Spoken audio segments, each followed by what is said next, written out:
Moult difficultés auxquelles les Camerounais font face en ce moment. Le gouvernement aussi d'ailleurs, cependant, en dépit du climat apparemment apaisé, il y a comme de l'électricité dans l'air.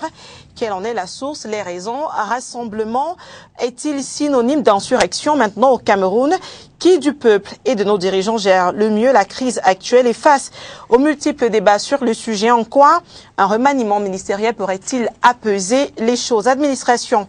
Le mercredi 16 septembre, le chef de l'État, Paul Biya, a signé 2 décrets fixant les modalités de rémunération des délégués du gouvernement, des maires et de leurs adjoints, ainsi que des indemnités et autres avantages liés à ces derniers avec des salaires inférieurs à 500 000 francs CFA.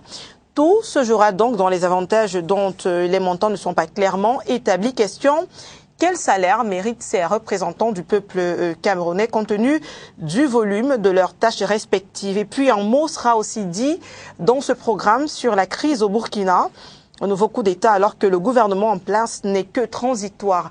Voilà, pour le minute, je présente très rapidement le panel. Aïssi Bessala, en politique, est avec nous ce matin. Bonjour et bienvenue sur ce plateau. Bonjour, chers téléspectateurs.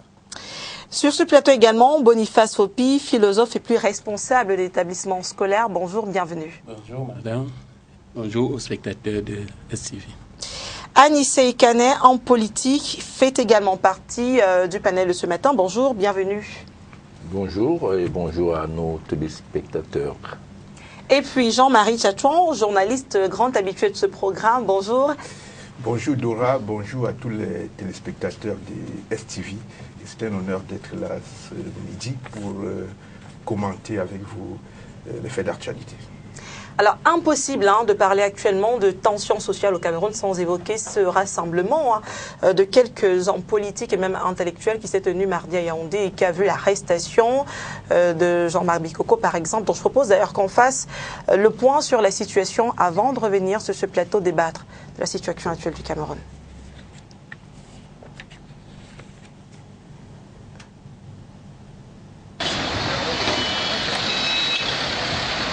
« 72 heures après l'interpellation du leader de la dynamique citoyenne, alors qu'il donnait une conférence à la faveur de la Journée internationale de la démocratie, l'on apprendra de ses proches que l'État du Cameroun lui reproche d'avoir défié la loi portant organisation des manifestations publiques au Cameroun. Des mêmes sources, la manifestation publique au Cameroun étant régie par la loi de 1990, Jean-Marc Bikoko aurait tout simplement observé la démarche de déclaration plutôt que celle d'autorisation préalable. Le tribunal administratif compétent à la matière, jusqu'ici trop économe sur la situation, devrait par ailleurs, à s'en tenir aux experts, repréciser aussi bien aux organisateurs des manifestations publiques qu'aux représentants de la loi les canons en la matière. En attendant donc cette mise au point du législateur camerounais ou celle du porte-parole du gouvernement, Jean-Marc Bikoko et compagnie méditent leur sort en détention administrative de 15 jours renouvelable à la GMI pendant que Jean-Baptiste Sipa, interpellé également, a été relaxé nuitamment à Printemps.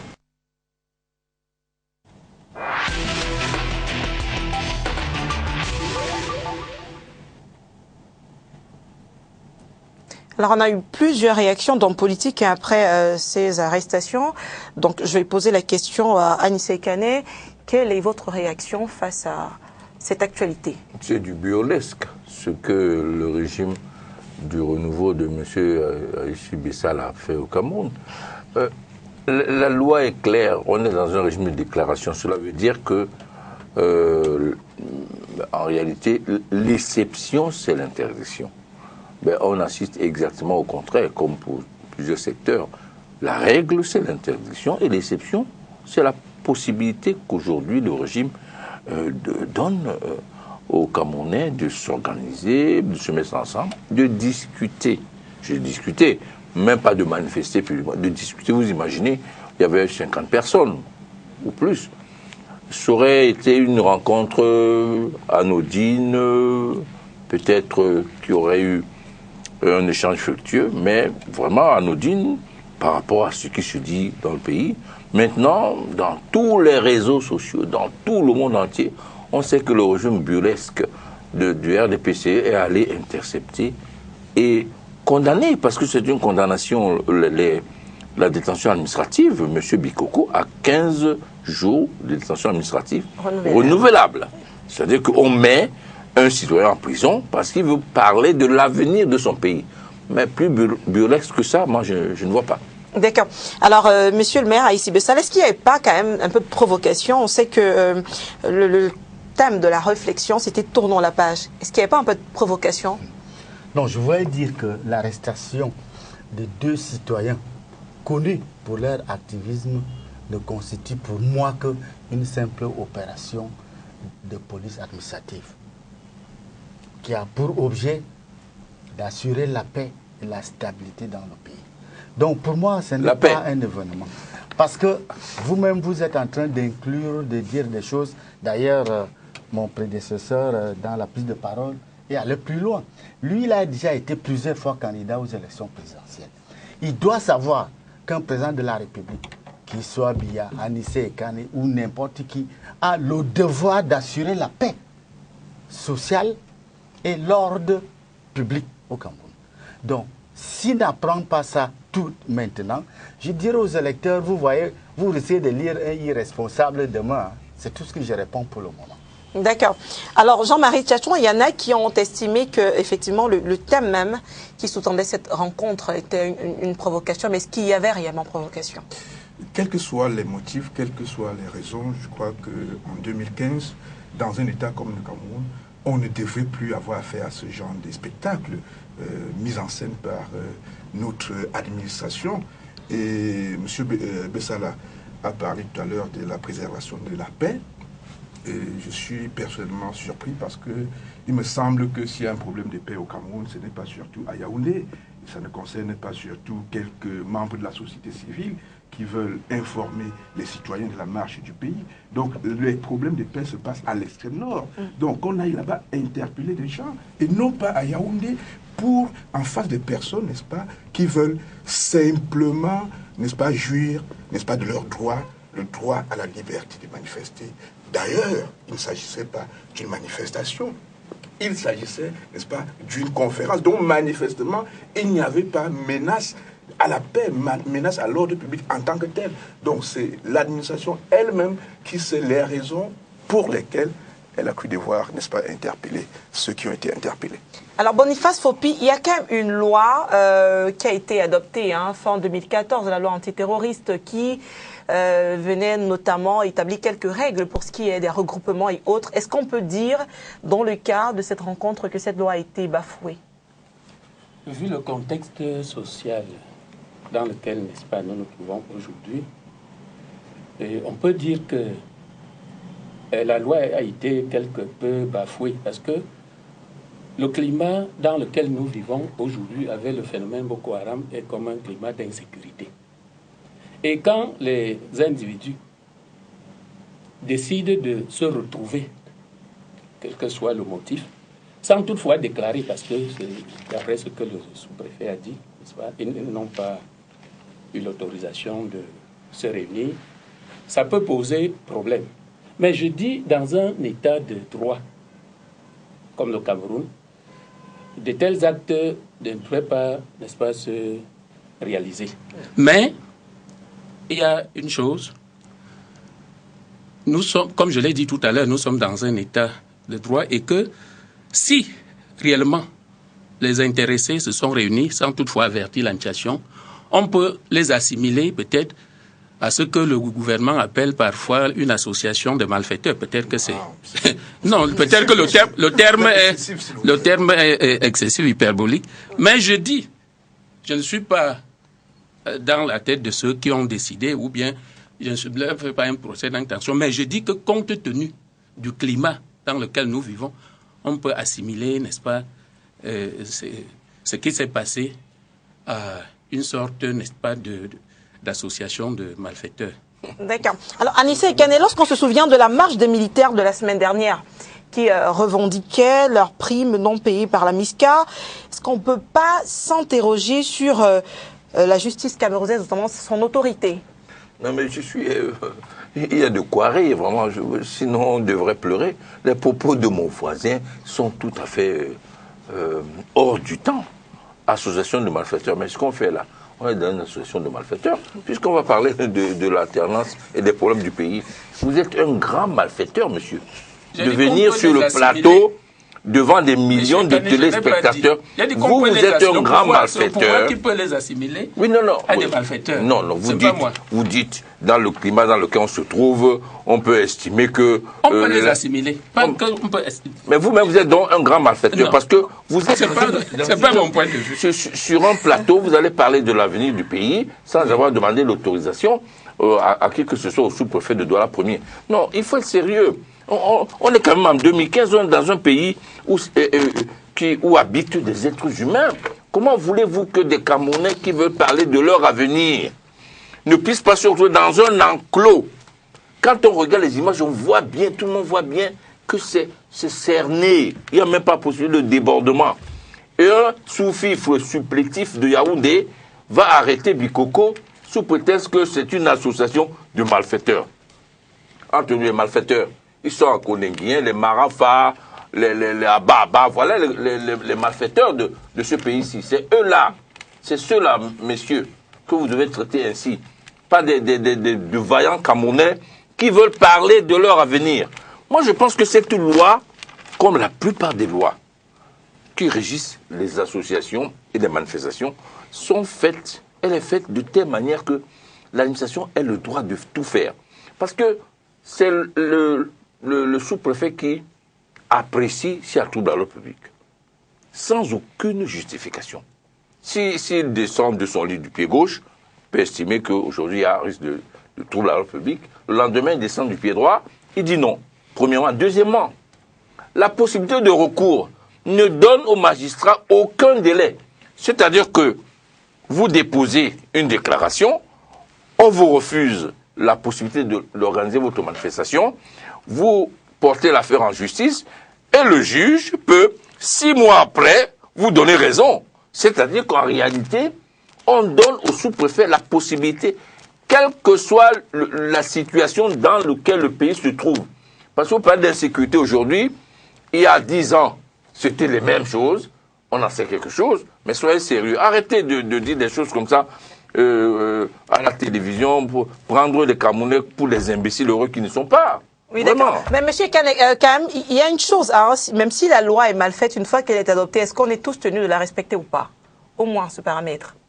En ce qui me concerne, en ce qui concerne les patriotes, je vais vous dire une chose, et c'est clair, je le dis en regardant la télévision, la caméra, un peuple ne se libère pas dans une législation faite pour l'opprimer.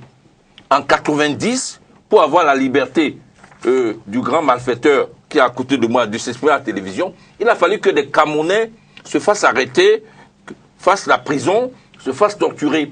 Pour que notre pays soit indépendant, il a fallu que les patriotes violent les lois françaises pour qu'on puisse avoir l'indépendance. Donc dans le contexte actuel, où des sous-fifs, des supplétifs de l'administration veulent empêcher le développement de notre pays, moi je dis qu'on est dans une situation, j'allais dire, historique, de rébellion par rapport à ce genre de situation. D'accord, merci monsieur Ekane. Alors, monsieur le maire Haïssi Bessala, on se souvient quand même de la marche de la semaine dernière, hein, des militaires de la MISCA. Jusqu'à aujourd'hui, on se demande encore est-ce qu'il y aura des sanctions. Et puis il y a ce rassemblement des civils. Est-ce que la justice est finalement 2 poids 2 mesures? Je ne pense pas. Sauf que la justice a sa vitesse. Quand elle va très vite, on dit qu'elle est précipitée. Elle est expéditive. Mais s'agissant de deux actions, les militaires, les soldats n'ont pas le droit de se syndiquer. Donc, les quelques soldats qui ont manifesté dans la voie publique, de ma part, méritent d'être sanctionnés. Quand tu choisis d'être militaire, tu choisis la discipline. Et une armée sans discipline, c'est une armée faible. S'agissant de ces 2 activistes, l'un est syndicaliste, l'autre c'est un ancien journaliste, je pose la question. Le Cameroun a au moins 300 partis politiques. Et la loi dit que ce sont les partis politiques qui doivent chercher à prendre le pouvoir. S'ils sont intéressés par le pouvoir, changer ou pas, mais ils choisissent parmi les 300 partis politiques, notamment le parti d'Anissé Ekane qui est pour la rébellion, ils vont trouver légalement de quoi faire là-dedans. Mais je vous rappelle, par rapport à ce qu'a dit le philosophe, la loi qui a été votée en décembre 2014 au Cameroun sur le terrorisme a un passage que j'ai souligné ici. Lorsque vous faites des activités capables de provoquer une crise, donc amener la rébellion, comme il dit, vous êtes passible sur la loi antiterroriste. Donc, il ne faut pas exagérer. La démocratie n'est pas les de faire tout. là.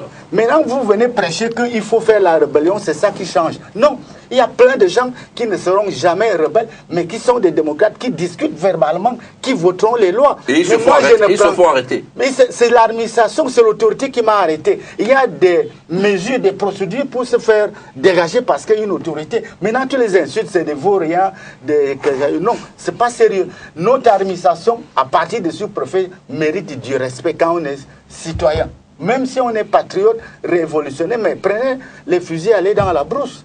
Mais quand vous êtes dans la télévision, ne prêchez pas la crise, la rébellion, dire que ce n'est que ça qui peut marcher. Non, c'est pas vrai. D'accord. Alors, Jean-Marie Chouchon, est-ce qu'on peut dire aujourd'hui que l'État est sous tension, sous pression et qu'il a peur? Je ne sais pas si, particulièrement pour ces derniers temps, l'État se trouve sous pression ou sous tension, mais je puis vous dire que c'est une attitude constante, n'est-ce pas, du régime qui nous gouverne, à savoir de toujours réprimer de façon violente, n'est-ce pas, tout effort des manifestations. Et je voudrais quand même, si vous me permettez, apporter une petite précision en disant que l'administration qui a fait interpeller les personnes qui ont été interpellées ne s'est pas fondée sur la loi antiterroriste à laquelle on fait allusion. L'administration s'est fondée sur la loi des 90, sur les manifestations publiques. Donc, on ne peut pas venir aujourd'hui nous dire objectivement que c'est compte tenu, n'est-ce pas, du climat et parce que, n'est-ce pas, il y a une loi antiterroriste que les gens doivent plus manifester. Nous avons affaire à la même manifestation qui nous opprime depuis beaucoup de temps. Donc, ce n'est pas une spécificité de l'environnement actuel. C'est une habitude constante de notre régime. Délibéré. D'accord. Alors, je pose la question maintenant. Il y a une crise sociale dans le monde, Boniface Sopi. Le Cameroun n'est pas un cas particulier. Maintenant, il y en a quand même qui disent qu'en dépit de la crise sociale qui touche le monde entier, je vais peut-être me répéter, le cas du Cameroun est différent. En quoi est-il différent? Déjà, est-ce que c'est votre sentiment? Je partage ce sentiment dans la mesure où le Cameroun vit, n'est-ce pas, comme je peux le dire ainsi, dans la paix. Il est bien vrai que ce concept de paix prête souvent à équivoque, parce que la paix n'est pas seulement l'absence de la guerre, mais nous devons quand même reconnaître qu'il y a un certain nombre d'indices qui peuvent nous permettre de dire que nous sommes dans un État qui connaît la paix malgré, n'est-ce pas, les soubresauts de Boko Haram dans la partie septentrionale et peut-être le grand banditisme que nous vivons tous les jours. Ça, c'est la première chose. La deuxième chose, je vais revenir un peu sur la question que vous avez posée précédemment concernant l'attitude des militaires qui se sont rebellés. Moi, je crois que c'est une attitude hautement condamnable, parce que les militaires n'ont pas le droit de se révolter. Peut-être, ils se sont dit que dans notre société, où ils font peur à tout le monde, en procédant comme ils ont fait, on pouvait, n'est-ce pas, vite résoudre leurs problèmes. Parce que je pense que si c'était les enseignants qui étaient à leur place, on devait peut-être leur demander, n'est-ce pas, de courir que de marcher. C'est une stratégie, mais je dis que c'est condamnable. Ils sont là, ils ont signé, n'est-ce pas, ce que nous appelons honneur et fidélité, et ils ne doivent pas... On pouvait procéder autrement pour parvenir, n'est-ce pas, au même résultat. Moi, je me suis dit que les dirigeants, compte tenu de la situation, comme je l'ai souligné tout à l'heure, se sont dit que on ne doit pas avoir une crise de trop, une guerre, parce que on ne sait pas ce que cette confusion, la marche là pouvait orchestrer, n'est-ce pas, dans la société en général. Voilà, n'est-ce pas, ce que je peux dire concernant la situation du Cameroun par rapport au reste, n'est-ce pas, du monde aujourd'hui. D'accord, Anissé Kane. Oui, mais le Cameroun, parlant, lorsque j'écoute le philosophe, est dans une situation extrêmement grave. À la limite, donc, quand vous parlez, vous dites une chose, vous dites le contraire, vous dites on est dans la paix. On est dans la paix et on est aussi fébrile. Comment peut-être dans la paix et aller cueillir deux honnêtes citoyens qui se réunissent? C'est qu'il y a une paix troublée dans la tête de nos dirigeants. Quand on est dans la paix, on est serein, on n'est pas fébrile. On ne sort pas la police pour 2 ou 3 manifestants. La paix est quelque chose de fondamental dans la vie d'une nation. Mais elle se construit, elle ne se décrète pas. Elle ne se manipule même pas au gré des intérêts des gouvernants. Parlant des militaires, vous êtes africain, vous connaissez bien l'adage qui dit qu'il faut regarder là où on a glissé. Vous voyez, moi je ne suis pas pour la rébellion des militaires, mais à chaque jour suffit sa peine. Les militaires ont fait des sacrifices dans ce pays pour que pour le moment notre territoire ne soit pas agressé dans ses limites. Il faut comprendre qu'ils peuvent être exaspérés par une attitude non citoyenne, irresponsable de leur chef qui ne gère pas une situation tendue à la veille de la rentrée. Comment se fait-il donc qu'en quelques heures, une situation qui court depuis des mois et puis être réglée par le chef de l'État? Cela veut dire au moins qu'on attendait qu'ils sortent dans la rue pour régler le problème, évidemment. Mais M. Kane, justement, oui. pour ce qui est du sujet du jour, hein, quand on aborde la question des militaires, ce que j'aimerais peut-être qu'on essaie de comprendre, c'est l'attitude des autorités face à face des militaires. Monsieur le maire le disait il y a un instant que la justice peut prendre du temps des fois, mais elle prend du temps pour les militaires, mais c'est pas le même cas pour les activistes. Mais si on écoutait M. Bélibi, on arrêterait les gens tous les jours. Parce que lui, c'est le bâton sans arrêt. La preuve, il est en train de dire qu'il faut arrêter M. Anissé Kane parce qu'il a parlé de rébellion. La rébellion fait partie de l'histoire, M. Bélibi. Non, Bélibi. C'est ton beau, c'est moi, c'est Aïssi Bessala. Et tu le sais bien. Non, tu vois, ta conscience est perturbée puisque j'ai dit les vérités, mais c'est devant toi. M. Aïssi, qui est par ailleurs quelqu'un de respectable, dit des choses complètement insensées. Les rébellions, les révoltes font partie de l'histoire de l'humanité. Et on ne cessera jamais d'en avoir tant que la situation ne permet pas aux citoyens de vivre convenablement. Les militaires sont des êtres humains, malgré leur carrière, malgré leurs engagements, ils ont des besoins à la veille d'une rentrée. Ils peuvent être exaspérés par ce qui se passe par rapport à leur pension et être amenés, poussés à bout, parce que c'est de ça qu'il s'agit. On a poussé les militaires à bout pour qu'ils descendent dans la rue. La preuve, on les a poussés à bout. En quelques heures, l'affaire a été réglée. Cela veut dire même qu'il y a une leçon à tirer de cela. Qu'il vaut mieux descendre dans la rue pour avoir satisfaction de ses revendications, plutôt que d'attendre, comme Aïssi le dit, d'attendre que la décision vienne d'un pouvoir. Alors, justement, on va parler de ce pouvoir-là. Il y en a qui trouvent, Aïssi Bessala, qu'il y a une tension à la tête de l'État en ce moment, peut-être due à l'absence du remaniement ou alors à la crainte d'un remaniement ministériel. Vous êtes du parti au pouvoir, donc vous pouvez nous en parler un peu plus en profondeur. Est-ce qu'il y a cette tension? Est-ce que vous la ressentez? Non, moi, je pense que je parle ici comme un citoyen. Non, comment vous dire? Ne pouvez pas vous départir de votre casquette des membres du Je prends à témoin les téléspectateurs. C'est toujours comme ça. Dès que j'ouvre la bouche, les gens qui se sont tiqués se mouchent. Laissez-moi parler, ça ne va pas effacer ce que vous avez dit. Non, moi je pense qu'il y a une mauvaise analyse sur la politique, le remaniement depuis les dernières élections législatives. Le RDPC a une majorité suffisante à l'Assemblée et au Sénat. Cela ne constitue aucune obligation pour le président de remanier, premièrement. Deuxièmement, il n'y a aucun texte qui stipule qu'à tel moment, le président doit faire. Mais c'est des habitudes politiques. Ces habitudes politiques dépendent de celui qui gouverne.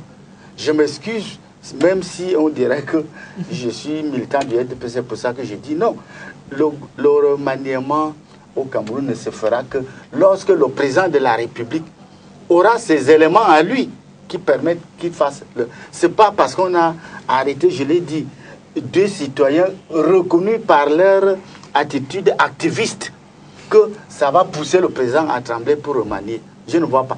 Est-ce qu'ils ont fait ces réunions parce qu'ils veulent entrer au gouvernement? Non.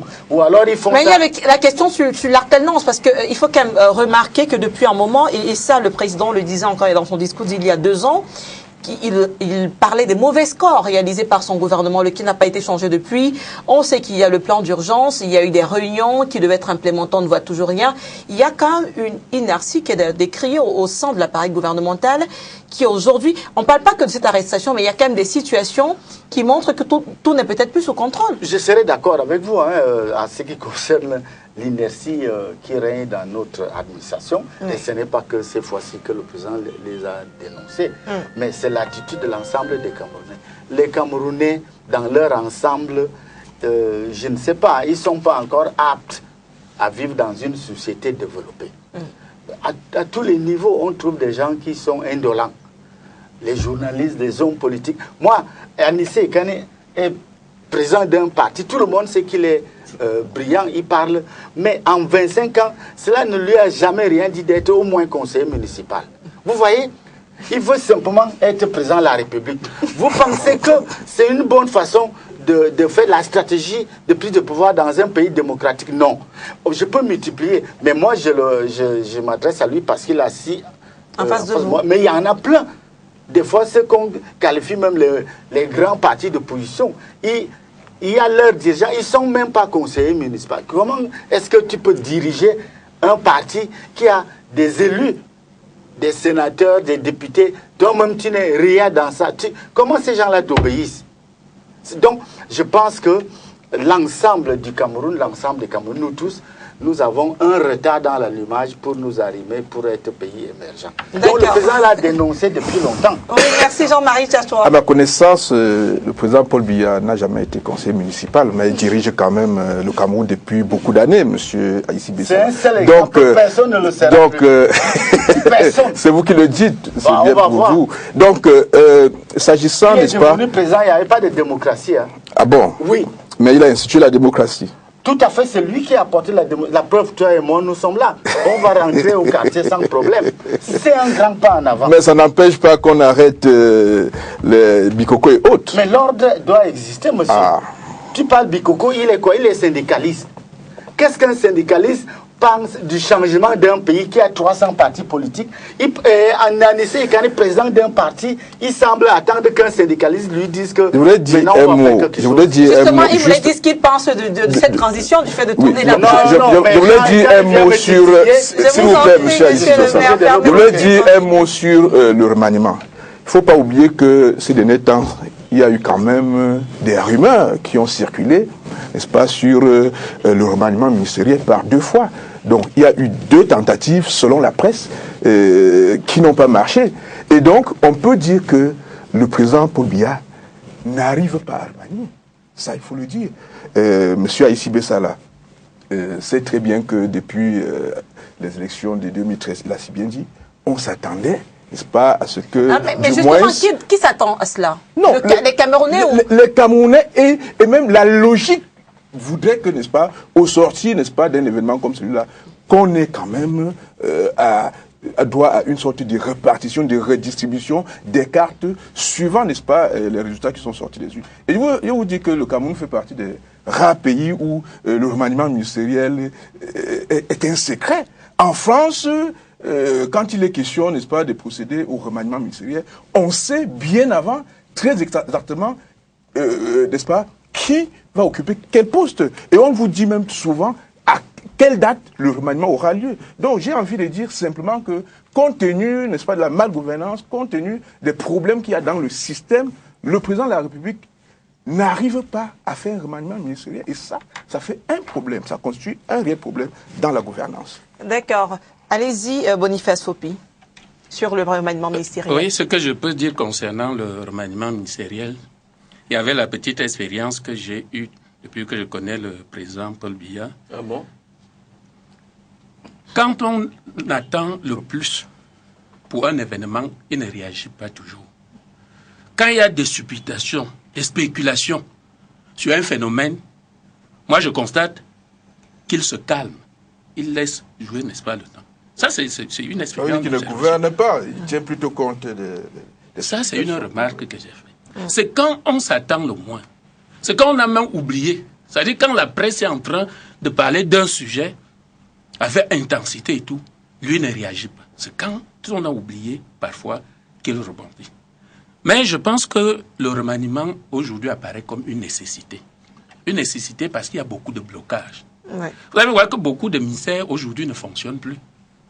Et le Premier ministre n'est plus respecté par aucun ministre. C'est-à-dire qu'il est devenu comme un brouillon. Moi, je crois que le remaniement aujourd'hui s'impose. Et l'autre jour, quand le ministre de l'Enseignement supérieur a bougé un peu quelques recteurs. C'est pas le ministre de l'Enseignement supérieur. C'est le président. C'est bien le président. Oui, Dans un décret. Sur proposition du ministre de l'Enseignement supérieur. Moi, je pense. Ça n'a pas été dit dans le décret. Moi, je le dis. Moi, je pense que peut-être, parce qu'il le dit souvent qu'il est une créature de M. Paul Biya, peut-être qu'il a des faveurs, mais sinon, on connaît des ministères où il y a des gens qui devaient normalement aller en retraite depuis, qui y sont toujours. Bon, le cas du ministère de l'Enseignement supérieur m'a un peu étonné, puisque quand on regarde, ces recteurs-là sont arrivés, n'est-ce pas, au terme de... Ils ont eu l'âge de la retraite. Ils devaient partir. Donc, pour moi, le remaniement aujourd'hui s'impose comme une nécessité pour débloquer la situation. La situation est comme crispée. D'accord. Et est-ce que ça pourrait changer grand-chose, finalement, un remaniement? Pas du tout. Peut-être nous éviter quelques AVC de tout ce qui attend les postes, de quelques évacuations sanitaires, de tout ce qui espère. Je pense qu'il faut dissocier le pays réel et le pays gouvernemental, parce que, bon, Biya tend son équipe en ne faisant pas de remaniement. C'est ce qui fait en sorte que même les préfets, les sous-préfets sont fébriles. On va arrêter 2 citoyens, parce qu'on ne sait jamais, peut-être que ce préfet pense aussi être ministre, pourquoi pas. Mais cette tension-là, c'est une tension de la superstructure gangrénée par le népotisme, la corruption, le clientélisme. La tension qu'il y a dans le pays, c'est la tension sociale. C'est la rentrée. Quand vous allez au marché, les femmes ne parlent pas du remaniement, hein. Elles parlent des livres scolaires qui sont chers, elles parlent de la vie chère, elles parlent de l'hôpital, où elles ne peuvent pas se soigner, elles ne parlent pas du remaniement ministériel. Il faut dissocier le pays réel, le nôtre, de celui des amis de M. Ici, tout à fait. Et là, il y a une tension, parce que le chef d'État leur fait miroiter, comme un os comptant à des chiens, un remaniement ministériel. Et à quoi et si jamais le chef de l'État effectivement fait miroiter ce remaniement et qu'il n'arrive pas, à quoi est-ce que ça rime?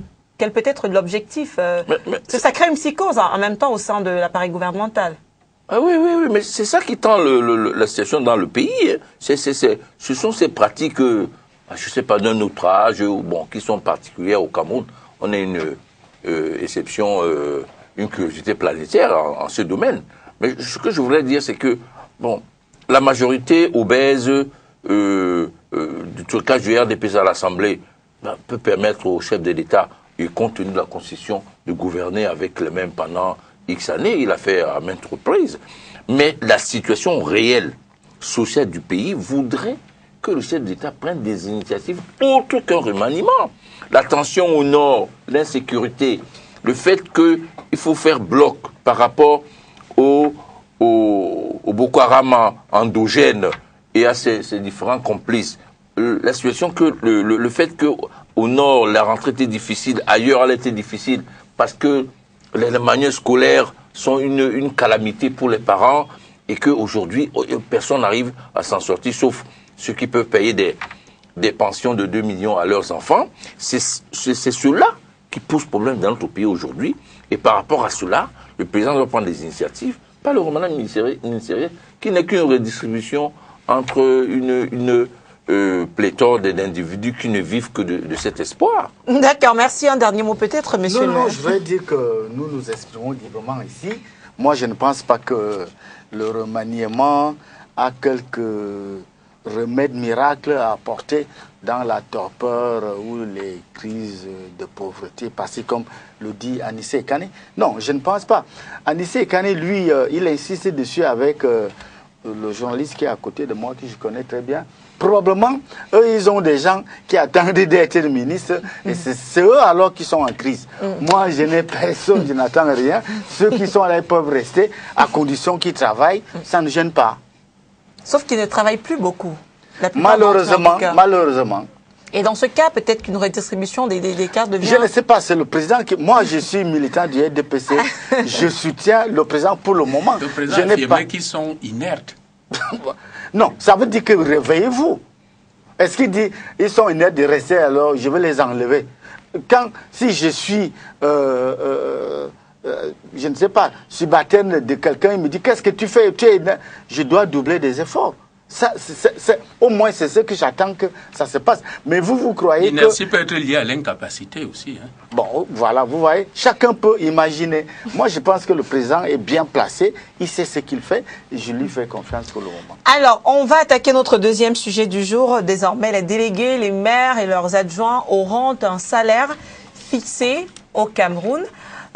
Quel sera ce salaire? On revient sur les deux décrets du président de la République. C'était ce mercredi. Oui, mercredi. On prend ce reportage.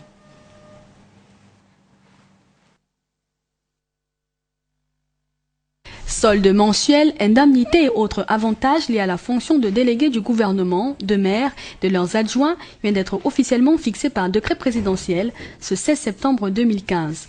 Les modalités de rémunération de ces élus locaux disposent que le salaire des délégués du gouvernement est fixé à 400 000 francs CFA, les maires 250 000 francs CFA et leurs adjoints 150 000 francs CFA. Ce décret fixe également les indemnités avantages alloués à ces élus locaux et abroge ainsi le décret numéro 180/148 du 13 avril 1981 irrelatif. Désormais, les indemnités de représentation des délégués du gouvernement s'élèvent à 250 000 francs contre 150 000 pour les maires, tandis que les indemnités de fonction variant entre 100 et 600 000 seront déterminées après délibération des conseils de la communauté urbaine ou municipale.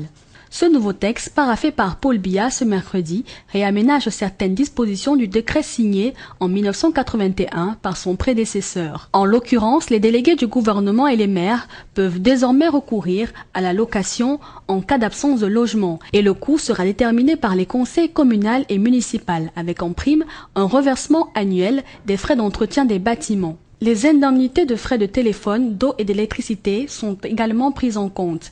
Ils sont évalués entre 50 et 150 000 pour l'électricité, 15 et 75 000 pour l'eau, 25 et 100 000 pour le téléphone. Pour finir, les élus locaux sont pourvus d'avantages de cession dont les frais vont de 50 à 150 000 francs CFA. Quant aux frais de mission, ils sont chiffrés à un minimum de 40 000 par jour à l'intérieur du triangle national et un maximum de 180 000 à l'étranger.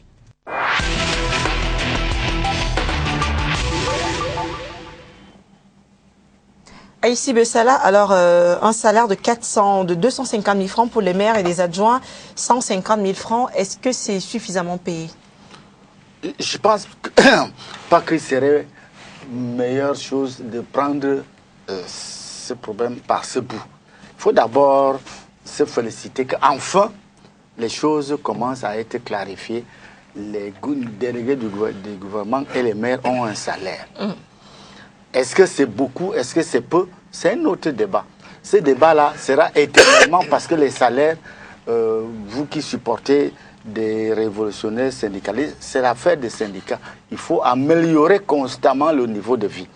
Mais en disant qu'il y a déjà des salaires, moi j'ai été membre de l'exécutif du mandat passé et j'ai touché quelque chose, un peu d'argent à la fin du mois. Combien? Est-ce que c'était 150 000 francs ou c'était au-dessus ou alors en deçà?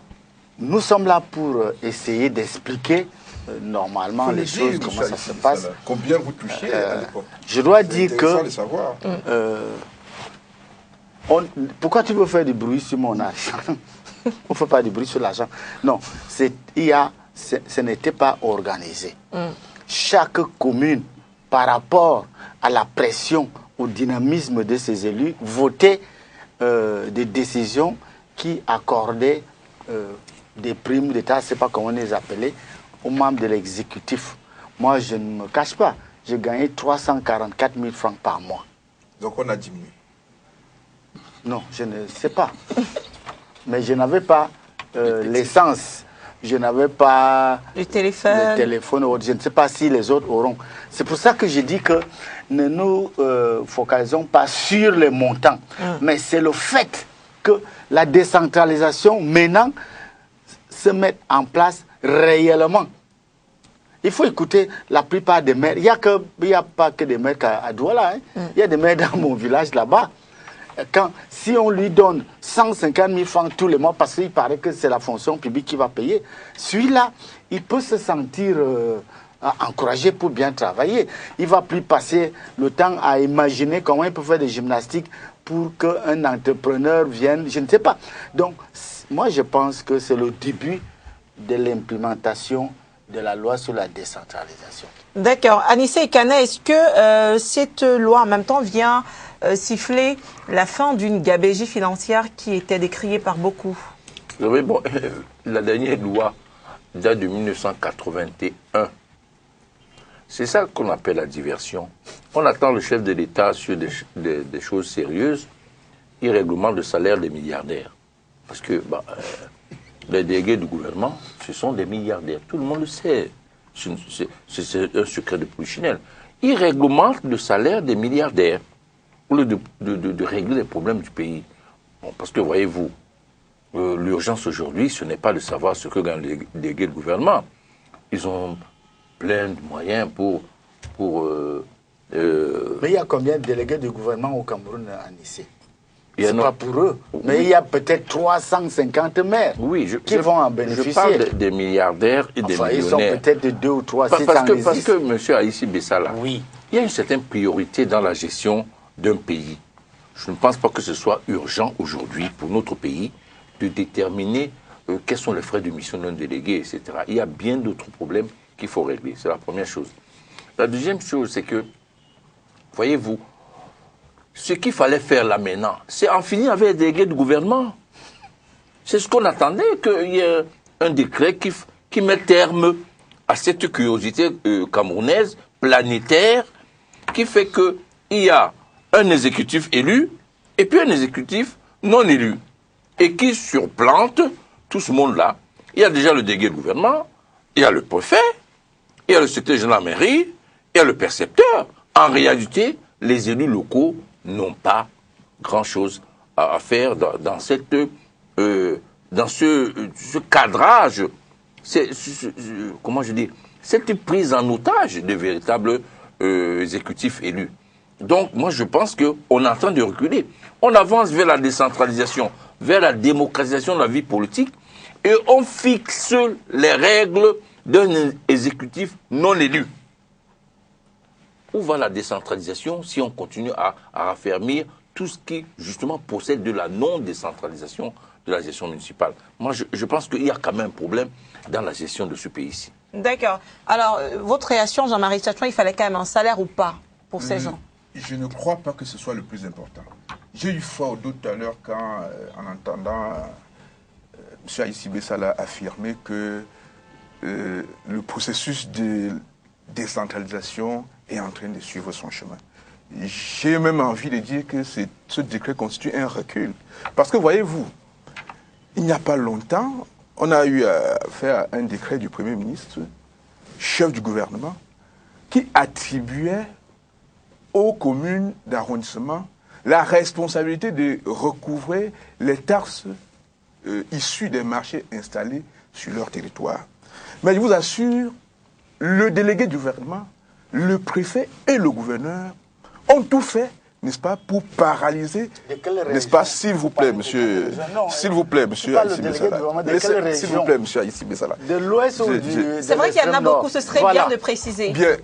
En tout cas, je peux vous dire que, s'il vous plaît, laissez-moi, monsieur Aïssi Bessala, je peux vous dire que au niveau de la commune d'arrondissement de Douala 3e, Enfin, voilà. et au niveau de la commune d'arrondissement de Douala 2e, il y a eu des délibérations, n'est-ce pas, de ces conseils municipaux qui incorporaient les marchés installés sur leur territoire dans le budget communal. Ces délibérations, puisqu'il faut toujours qu'elles soient validées par la tutelle, n'est-ce pas, le préfet a cru devoir accorder une fin de non-recevoir à ces délibérations. Donc, ce que je voulais préciser, c'est que nous sommes dans un pays où, en principe, l'État doit être un État-providence. Ces salaires auxquels vous faites allusion, normalement, c'est les conseils municipaux, en tant qu'organes délibérants et décentralisés, qui doivent de façon autonome, en fonction de leurs compétences ou bien de leurs capacités financières, déterminer ce que doivent toucher les uns et les autres. Donc, est-ce que vous savez qu'avec les recettes, par exemple, du marché Dakar, de la 3e, cette mairie est capable de construire chaque année 2 ou 3 écoles, 2 ou 3 dispensaires? Est-ce que vous savez qu'avec les recettes du marché de Mbopi, la mairie de Douala 1er peut construire des écoles, des dispensaires pour le compte des populations de Douala 1er? Donc, nous sommes dans une situation où, pour désigner un enseignant dans une école primaire, on attend la décision de l'État central. Ça, c'est un scandale, M. Aïssi Bessala. Donc, il faut que l'État cesse de distraire les Camerounais.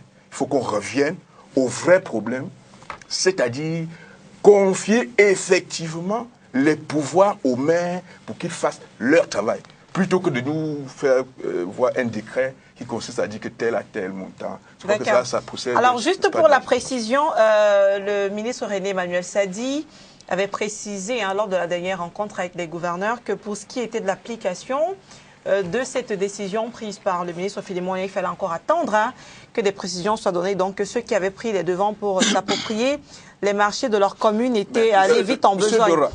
S'il vous plaît. Oui, juste une précision. Je ne suis pas sûr. Je suis pas sûr que vous ayez la bonne information parce que il me semble que cette question n'a jamais été évoquée, n'est-ce pas, lors de la conférence des gouverneurs à Yaoundé. Alors, mais lors de la restitution, en tout cas, parce que nous, on a couvert ça, à Douala, il fallait donc citer le gouverneur du littoral. Justement, avait dit que c'était les propos pour apporter ce qu'avait dit René Emmanuel Sadi. Un décret d'application. Oui, et il n'y a même pas de délai d'application. On ne sait pas. Peut-être que ce sera en 2019 ou en 2035. C'est pour ça que le ministre René Emmanuel, d'après le gouverneur Joseph Betty-Assomo, disait qu'il y aurait des précisions. Avant que monsieur ne prenne la parole. Oui, d'accord, allez-y très rapidement. Préciser une chose. Les communes ou la commune, c'est une cellule administrative de la République du Cameroun. C'est là où il y a le problème, les dangers. Maintenant, les supporters, je ne sais pas, je sais pas comment on peut appeler ça, de la décentralisation à outrance, oublie cela. Le maire, il doit savoir qu'il est représentant de l'État. Même s'il a été voté par une population qui est là, et il n'a pas à faire des choses qui sont en dehors des structures des lois de l'État. C'est très important. D'accord. Une seconde. Oui, une seconde, je vous en prie. En principe, quand on parle de décentralisation, l'État a pour rôle de définir les politiques publiques. C'est-à-dire que chaque ministère définit les politiques publiques sur des matières relevant, n'est-ce pas, de son département ministériel. Mais en ce qui concerne l'implémentation de ces politiques sur le territoire national, c'est les maires qui doivent le faire. Donc les maires ou les communes sont plus proches des populations que, je ne sais pas moi, le ministre de la Communication, le ministre de l'Administration territoriale. D'accord. Alors merci. Maintenant, je passe la parole à M. Boniface Fopi. C'est vrai qu'il y a fort à faire encore dans la décentralisation. Peut-être qu'on va aborder ce volet, mais déjà, on se plaignait d'une certaine gabegie financière. Si l'État, pour le moment, n'annule pas ce poste de délégué du gouvernement, ce serait quand même... Je veux dire, qu'est-ce que vous pensez du fait qu'ils disent quand même clairement ce que chacun doit toucher? Oui, sans entrer dans la polémique, je dois dire que le décret du chef de l'État a 2 avantages certains. Non, mais tout ce que le chef de l'État fait. Non, les avantages. Le premier avantage, c'est que. Avec moi, pas avec un civil. Le premier avantage de ce décret, c'est que les maires ne peuvent plus faire ce qu'il faisait avant. C'est-à-dire qu'il y avait comme une confusion. Monsieur Aïssi vient de dire tout à l'heure que ce sont les maires qui fixaient leur salaire et ça est un privilège. Ça pouvait être un cercle d'amis et tout. Moi, je crois que maintenant, il y a un avantage sur ce plan-là. Deuxième chose, on ne peut plus penser qu'on doit être maire seulement à Douala ou bien à Bafoussam. On peut accepter de travailler n'importe où. À partir du moment où on a universalisé, n'est-ce pas, le taux de ce salaire-là. Moi, je crois que ce sont deux avantages certains qu'on ne peut pas vraiment ignorer. À quoi vont servir ces salaires si les maires n'ont pas les moyens de travailler sur le terrain pour le compte des populations? Moi, je voulais dire, bon, de toutes les manières, on est en train de s'égosiller sur ce décret qui n'a pas de délai d'application et même pas encore de décret d'application. Bon, peut-être que je disais qu'on va appliquer cette loi en 2035. Il faut ajouter derrière, sous le nom du philosophe, porte-parole de l'administration. Non, mais c'est sérieux. Pourquoi? Parce que tout le monde n'est pas systématiquement anti-administration. Ce n'est pas ça. Non, ce n'est pas ça, monsieur Aïssi Bessala. C'est quand même extraordinaire qu'on va vers la démocratisation de plus en plus poussée de notre pays et on fait des reculs là.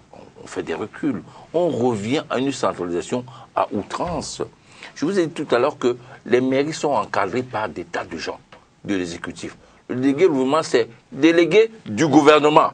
Le préfet, c'est l'administration gouvernementale. Le secrétaire général des mairies, gouvernemental. Le percepteur, gouvernemental. À quoi sert donc de faire des élections? Alors, financiers. À quoi vous sert? l'avez dit tout à l'heure, Anissé Kanem, mais là, justement, Boniface Opif disait quelque chose. Qu'est-ce qu'on fait, par exemple, des maires qui sont à l'arrière-pays et qui, même quand ils auraient voulu se livrer à quelques gabégies financières, n'auraient pas eu suffisamment de fonds parce que ce n'est pas une commune très productive. Oui. Est-ce que ce n'est pas une bonne chose aujourd'hui qu'ils puissent quand même avoir un salaire clairement fixé? Ce n'est pas parce qu'on définit les salaires que ces mairies auront la possibilité de payer ces salaires à leur... Ils seront payés par la fonction publique. Par la fonction... C'est la centralisation ou la décentralisation? Les deux. Ah, d'accord. Alors, au lieu de faire une péréquation par rapport au FECOM, pour la gestion justement des mairies en difficulté, on supplante le FECOM, on va directement au chef de l'État. On ne peut pas aller à droite tout en allant à gauche, monsieur Aïssi Bessala. C'est quand même extraordinaire ce que j'ai fait dans ce pays. Il y a un petit point. Pour avoir été mêlé à la gestion d'une commune dans la grande ville de Douala, je puisse vous affirmer que le vrai problème qui touche toutes les communes, c'est le renforcement des capacités de la ressource humaine dans les mairies. Il y a beaucoup de mairies à Douala qui n'ont pas un service technique étoffé. C'est-à-dire qu'ils ont des éléments, des agents qui ont été formés pour travailler dans un service technique. Je ne cite pas les communes d'arrière-pays. C'est ainsi que la décentralisation qui est venue peut-être un peu très vite ne peut pas être brusquement et totalement appliquée. C'est pour cela c'est un ancien élu qui dit que la décentralisation est venue un peu trop vite. Non, c'est pour ça. Non, ça c'est vrai. Parce que beaucoup de maires ne savent pas gérer suivant les règles des procédures administratives. Beaucoup. Ça s'apprend. Mais ça, voilà, c'est quand maintenant on dit qu'ils vont apprendre, ça veut dire que la décentralisation est venue plus vite qu'eux. Mais c'est quand là qu'on va se mettre à les former. Je pense sincèrement, j'ai entendu Elimbi Lobé dire à peu près la même chose. Il n'est pas sur ce plateau. Suivant son style. Mais quand on s'y approche, mais je comprends les journalistes et Anissé et Kane, eux ils sont très loin des élus locaux. Le problème des ressources humaines se pose avec acuité. C'est d'où l'assistance qu'ils trouvent pesante de l'administration centrale. D'accord. Alors l'article 4, lui, parle du volume budgétaire qui va déterminer les indemnités de fonction. C'est vrai qu'on attend encore le décret d'application, mais concrètement, et c'est la question que je voulais poser à monsieur le maire, combien mensuellement peut avoir une commune, par exemple, comme celle de Douala 5e, dans laquelle vous étiez? Voir le montant d'argent? Tout à fait, en termes de recouvrement mensuel, moyennement. Non, aucun maire vous dira les vrais chiffres. Contenu dans les budgets, non, écoutez, demandez-moi pourquoi. Il fait un aveu public. Non, vous savez que moi, je ne fais pas là. Parce que pour savoir combien ça peut recouvrir, il faut avoir le listing des contribuables. À quoi sert de voter dans un budget? Non. mais Le budget, c'est une prévision. Oui. Tout le monde le sait. Le budget, ce n'est pas une certitude. C'est un tableau. Oui. Mais ce tableau-là, quand vous regardez, est souvent exécuté peut-être à 30-40%. Je vous assure, le problème, c'est la difficulté. J'ai dit la faiblesse de la ressource humaine. Il faut que chaque commune ait un listing des contribuables qu'on améliore chaque fois. Or, je ne voudrais pas être désagréable avec les employés. La plupart des employés des communes font tout pour que cette lisibilité-là ne soit pas vraie. Parce que quand on vous envoie chercher des impôts, si toi tu sais qu'il y a 1000, il y a le tableau qui dit qu'il y a 300. Ça t'arrange, mais tu vas recouvrer pour 1000. Tu viens donner que pour 300. Donc c'est un phénomène réel, pratique. Mais je dis, les gens qui viennent seulement pour écrire dans les journaux, pour parler seulement, ils ne mettent pas la main dans la cambouille comme les journalistes et certains hommes politiques. Ils parlent des choses qu'ils vivent là, mais ils ne comprennent pas. Il y a une faiblesse de la ressource humaine dans les communes. Vous savez, monsieur ici, on a eu tout le temps d'organiser la décentralisation. Vous savez, quand date la loi sur la décentralisation, le problème des ressources humaines est un problème général dans un pays.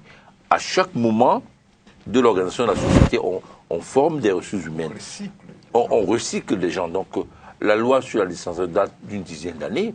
On a eu le temps de la préparer. Mais quand vous ne préparez rien, vous essayez toujours, lorsque vous avez la tête contre le mur, voilà la situation dans laquelle vous avez plongé les mairies camerounaises. D'accord. Alors, un dernier mot sur ce sujet, sur la décentralisation et puis ce décret présidentiel. Non, moi, je l'ai déjà dit, il faut se réserver d'écouter Aïssi Bessala avec attention, parce que je me rends compte qu'il est excessivement conservateur et que ça peut induire beaucoup de gens en erreur. Venir sur ce plateau nous dit que... Je ne suis pas candidat, nulle part. Tu perds ton temps, je ne suis pas candidat. Monsieur Aïssi Bessala. Venir sur ce plateau de télévision nous dit qu'on ne peut pas connaître le budget, n'est-ce pas, des recettes d'une commune. Ça, ça relève quand même de l'amateurisme ou bien de la mauvaise... Je crois qu'il y a des réunions quand même entre vous. Il y en avait qui permettaient de savoir... C'est des choses simples, M. D'autant plus que vous étiez un adjoint. Je lui dis que je ne suis pas candidat à rien. Donc la campagne... Ce n'est pas de ça qu'il est question, M. Ça ne sert à rien. Il ne faut pas déplacer le débat. Il ne faut pas déplacer le débat. S'agissant de la question des ressources humaines, M. Aïtini Sekane l'a bien dit tout à l'heure, c'est un problème général. Et ce n'est pas parce que on n'a pas de bonnes ressources humaines que le pays va mal. Non. Loin de là, M. Aïssi Bessala. C'est votre point de vue. Dites-le, j'écoute. Alors, M. Boniface, un dernier mot sur ce sujet. Oui, je dois dire, comme je l'ai dit tantôt, que la décentralisation aujourd'hui est une nécessité aussi. Mais on ne peut pas se fonder sur l'absence des ressources humaines pour dire qu'il ne faut pas accélérer les choses. Moi, je pense qu'on a eu suffisamment de temps pour former ceux qui devaient normalement piloter cette décentralisation. D'accord. Alors, on parle tout de suite de ce coup d'État. Michel Kafando, donc le président de transition au Burkina Faso, qui pour le moment est tombé. Il y a des médiations qui sont en cours. On prend la transition et puis on en discute.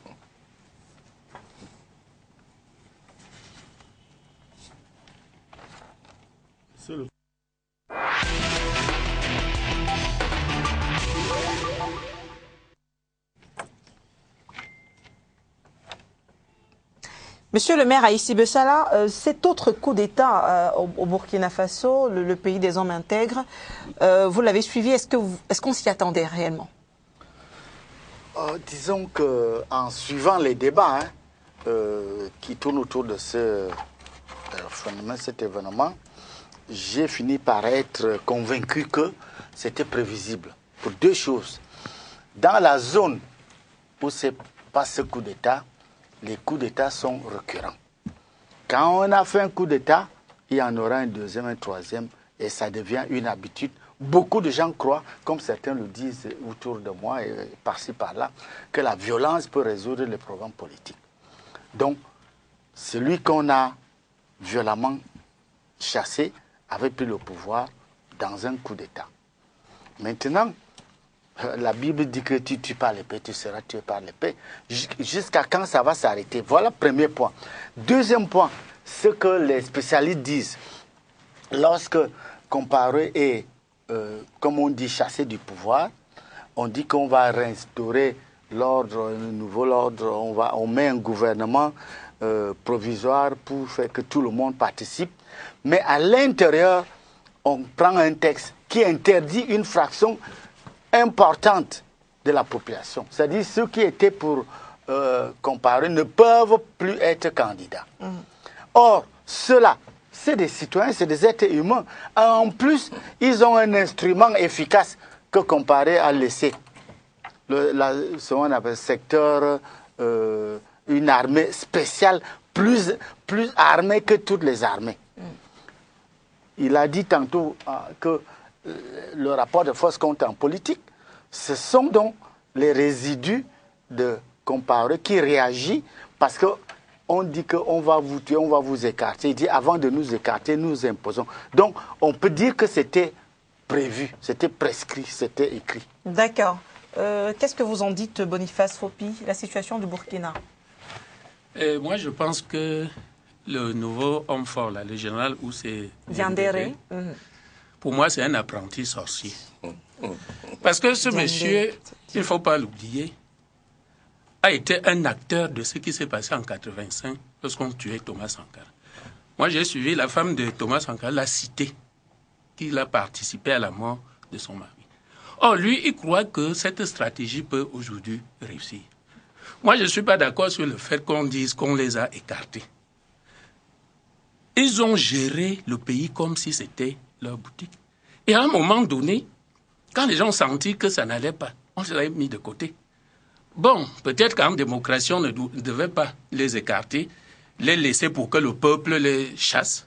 Mais je dis, l'ère des coups d'État et des dictatures est aujourd'hui révolue. Nous sommes au XXIe siècle et ces choses ne peuvent plus être acceptées. Diendéré, là, pour moi, est comme, n'est-ce pas, il a le complexe de Gribouille. Gribouille est un personnage, n'est-ce pas, mythique, un brouillon. C'est-à-dire que quand Gribouille voyait la pluie s'annoncer, il prenait l'eau et versait sur lui pour attraper le froid. Moi, j'ai peur que ce monsieur soit en train, n'est-ce pas, de craindre que son passé le rattrape. Et c'est justement cela. Il a peur. Ce qu'il a fait autant de temps, il a peur que son passé le rattrape, son destin. Henri Bergson disait tantôt que l'homme est la somme de son passé. Quel que soit ce que nous faisons, tant que nous ne sommes pas morts, ce passé risque de nous rattraper. Or, il a peur donc d'être jugé par les partisans actuels. C'est pour ça qu'il anticipe pour faire le coup d'État, pour qu'on lui donne une certaine légitimité, même si les choses, à la longue, il n'est pas présent, qu'il soit épargné. Voilà ce que je pense de cet individu. D'accord. Anissé Kane, quand même, quand on est en train de redistribuer les cartes politiques, après un événement comme celui qui a mené à la destitution de l'ancien président, il faut quand même tenir compte de toutes les couches, de toutes les orientations politiques, de tous les partis politiques, j'allais dire, pour qu'il y ait un climat d'apaisement. Donc la question, c'est est-ce que Kafando et son équipe menaient la transition telle qu'il le faut jusqu'à présent? Bien sûr. C'est quand même le vice qui fait la morale à la vertu. Ces messieurs ont passé le temps à exclure, à tuer, à torturer. C'est comme si vous demandiez à la France à la sortie de à la libération de permettre à tous les pétainistes de prendre le pouvoir. Ils ont passé le temps à exclure, à casser le pays, à torturer les Burkinabés. Et aujourd'hui, ils parlent d'élections inclusives, alors qu'ils se sont spécialisés dans l'exclusion. C'est quand même extraordinaire.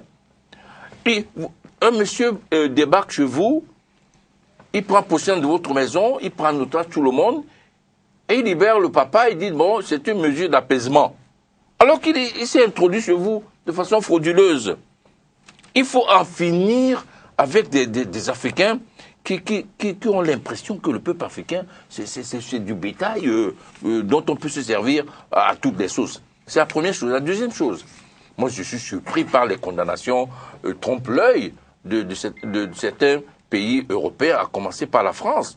Il est impossible, avec la présence massive de la France en Haute-Volta, au Burkina, qu'elle n'ait pas pu sentir ce coup arriver. C'est impossible.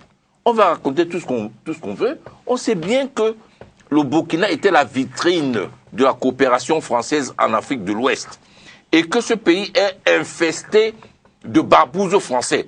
Il est impossible que ce coup d'État ait pu se faire à l'insu totale du gouvernement français. On peut estimer que la dichotomie qui se passe en France entre le pouvoir politique et les multinationales, on peut imaginer que les multinationales qui prennent possession en Afrique partout, comme dans le nôtre, aient pu tenter cette opération, mais les condamnations de la France sont trompe-l'œil. Ils savent exactement ce qui s'est passé dans cette affaire. Et il faut le dire, pour que les Africains ne se fassent pas manipuler par tous ceux qui disent maintenant que non, il faut faire l'inclusion.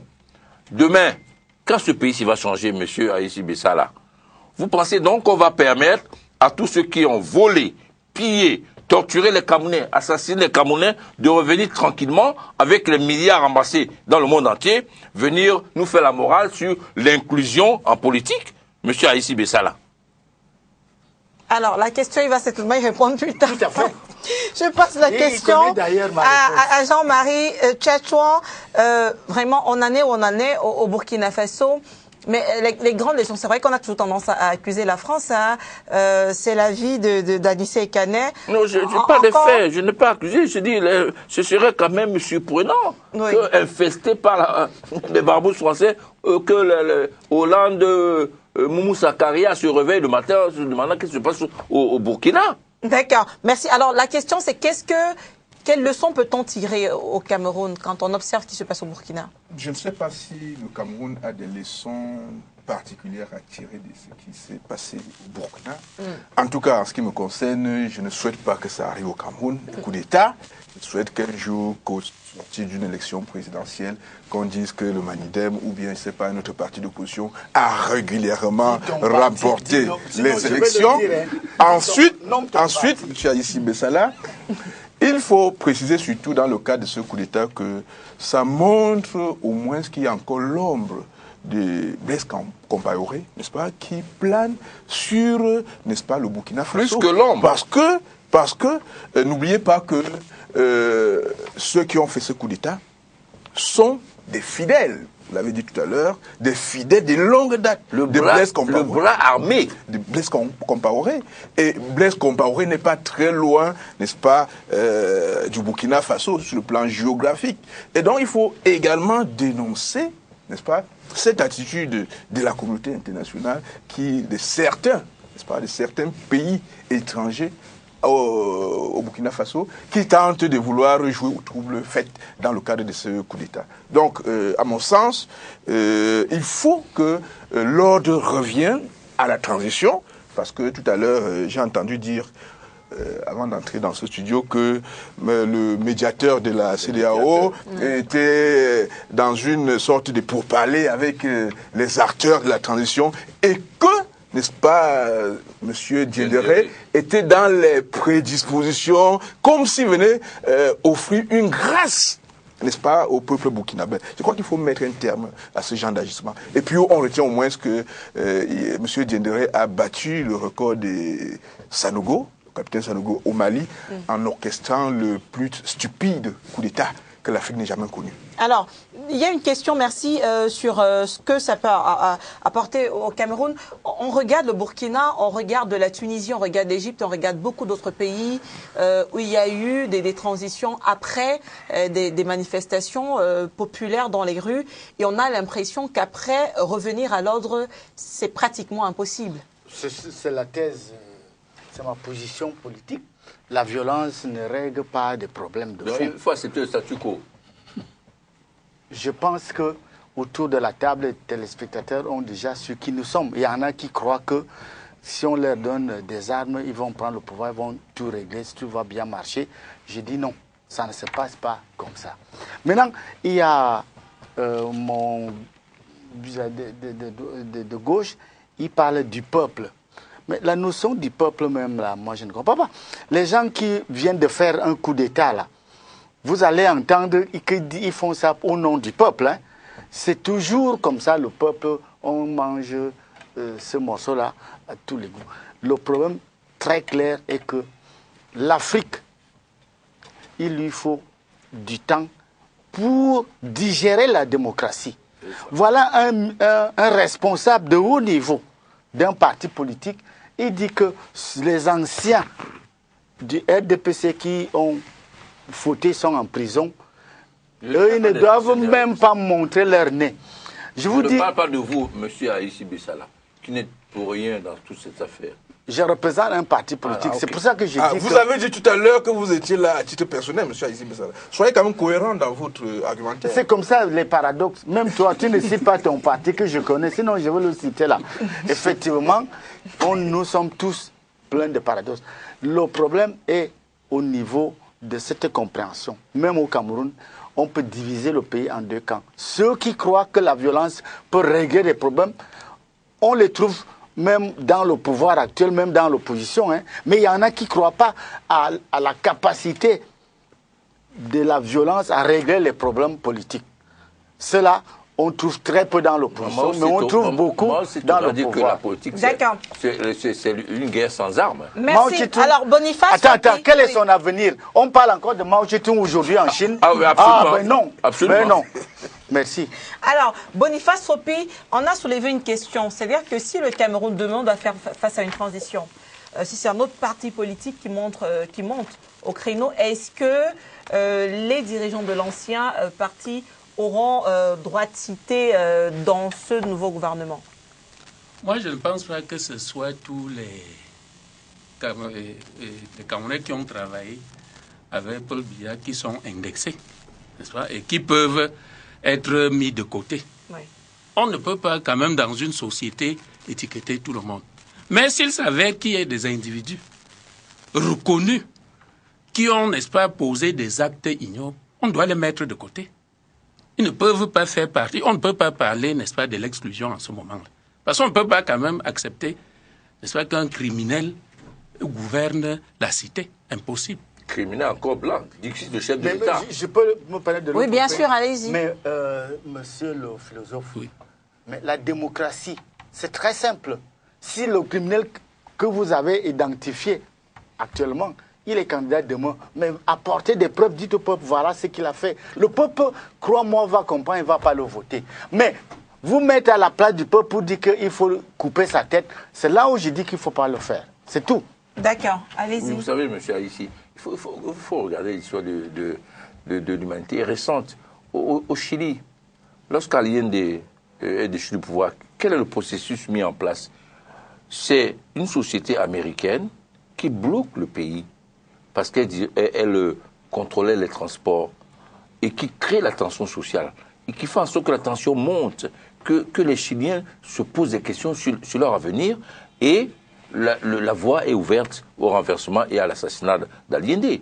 On n'en est pas loin dans nos pays africains avec ces multinationales qui investissent le champ politique et économique, qui décident de qui doit aller à droite, qui doit aller à gauche. Mais au-delà de la question des multinationales, Anissa Ekane, quand un nouveau régime veut prendre le pouvoir, est-ce qu'il peut objectivement se débarrasser des anciens? Quand bien même on dirait que celui-là a été corrompu, est-ce qu'il n'y a pas besoin de l'expérience et de l'expertise des anciens pour pouvoir avancer? L'expertise, il y en a dans nos différents pays. Je fais la différence quand même entre M. Aïssi Bessala et les bandits criminels qui peuplent Kondengue, Nubel et consorts, et tous ceux qui sont encore dehors. On fera forcément la différence entre ces individus. Et est-ce que l'exclusion justement du parti des anciens poutistes, ça veut dire leur candidature, l'exclusion de tout le camp qui était proche de Compaoré ne participait pas justement à cela, à des frustrations? Non, le camp Compaoré, on parle de ceux qui ont joué un rôle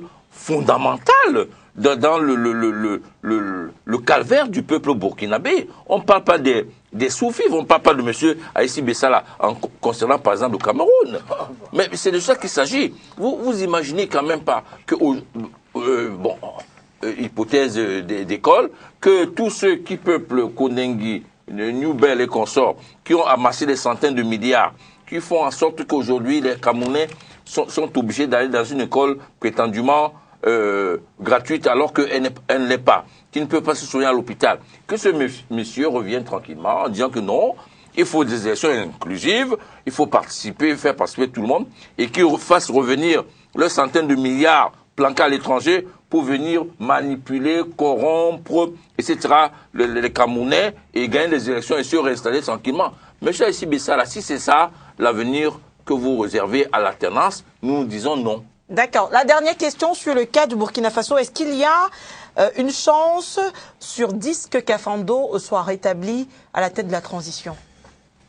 Personnellement, je doute un peu.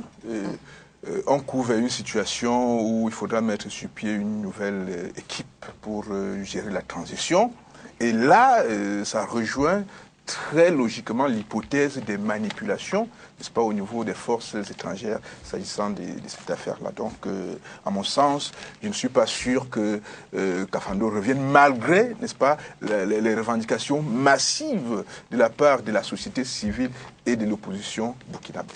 D'accord. Allez-y, votre dernier mot sur le sujet. Disons que à ce niveau, la balle est au centre. Les institutions internationales s'y mêlent, les États aussi, et d'autres forces dans la République qu'on voulait écarter. Donc, on ne peut pas présager. Vous êtes supporter de ces forces qu'on a voulu écarter, M. Aïssi? Je voudrais dire que on résout le problème politique quand on écoute tout le monde. Mais si on dit que on ne vous écoute pas, on résout. Mais je vous écoute attentivement, justement. Ce ne serait pas bien.